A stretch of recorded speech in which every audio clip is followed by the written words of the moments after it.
个荷兰呢，其实在刚刚我们的地图上看到，在贝尔斯特东边有一个地方叫乌德勒支。乌德勒支画派呢，其实受到了很深的卡拉瓦乔画派的影响，这些呢也影响了维米尔。所以在他早期作品当中呢，这种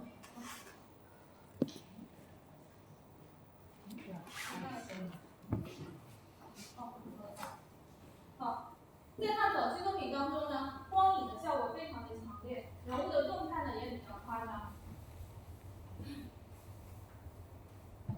好，我们来看看他早期的第二件作品，这是一个重要的神话题材作品《戴安娜和她的侍女人》。我们知道这个故事，其实去年呢给大家介绍过提香也画过，就是戴安娜和她的侍女人，以及还有一位闯入者阿克泰翁的故事，对吧？这个是奥维德的《变形记》里面记载的，就是说戴安娜和一群仙女，也是她的侍女们，在林中呢沐浴。那么沐浴的时候呢，我们看看，这是提香的作品，去年看过哈。他在沐浴的时候呢，被一个人撞见了，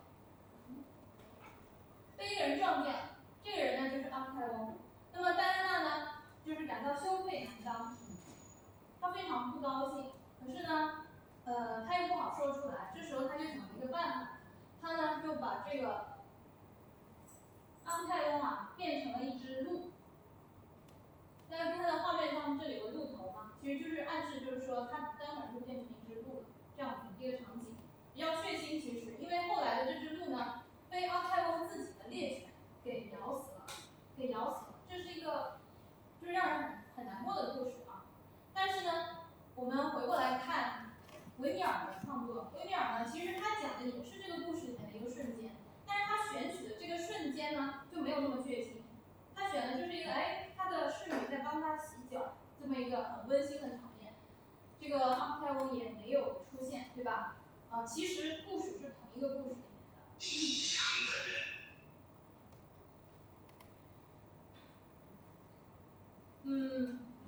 好，我们再往下看。好，这是戴安娜和她的侍女这件作品呢，挂在这个荷兰海牙的劳里茨之家博物馆里面，这个展厅里面是这样的。就这件作品挂在这儿，然后旁边这件作品呢也是维米尔的，这个就不知道。这件作品也是维米尔的，是他的少有的这个作品画之一，戴尔斯特的风景这样一个作品，我们后面会看到。这个是我们刚才前面提到的存疑的一件作品，叫圣普拉克西迪斯。这件作品呢，其实呢，我们可以从作品当中看出来，维米尔在早期呢，其实对意大利艺术或者说意大利的风格非常的熟悉。虽然这件作品存疑，但是很大程度上呢，很多学者仍然认为它是出自维米尔之手。那么它也印证了什么呢？维米尔早年呢，其实是钻研过意大利艺术，至于他从什么途径去钻研，确实很难知道。因为他模仿的是意大利当时佛罗伦萨的一个画家叫费切雷利他的作品。这件作品上的落款是1655年。好，这个呢，以上呢就是非常稀少的他的早期作品历史化题材。好，进入中期，其实这件作品呢，猛一看它是一个风俗画。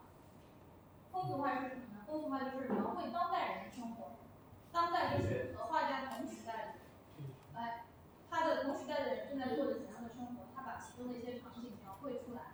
那么这个作品的名称呢，其实就是画的是一个老鸨搭皮条的一个女人。这个画面呢比较夸张，其实跟他早期的作品有一个延续，就是人物非常的大，把画面撑得很满。但是呢，在这个画面里面呢，它猛一看我们会觉得它其实不是历史画了。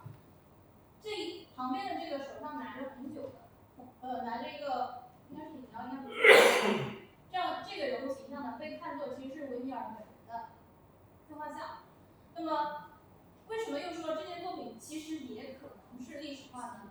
是因为在这个人物的身上，他的着装并不是当时荷兰人的日常着装，它是稍微古老一些的勃艮第的风格的着装。那么从这个着装上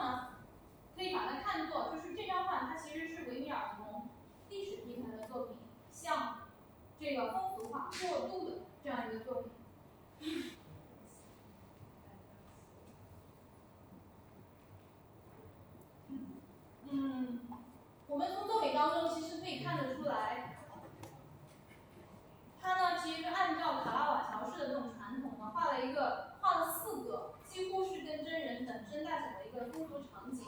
而这件作品的画面分割也是非常神奇的。画面分割，这里其实有一根杆子，上面挂了毯子。这个时候大家可以看到，这个毯子后来反复出现在维米尔的作品当中。他很喜欢用这个东西来分割画面。其实我们以前讲皮象的作品的时候，也发现他会用一些形式，使得画面里面的人物和他们的活动与画面之外有一个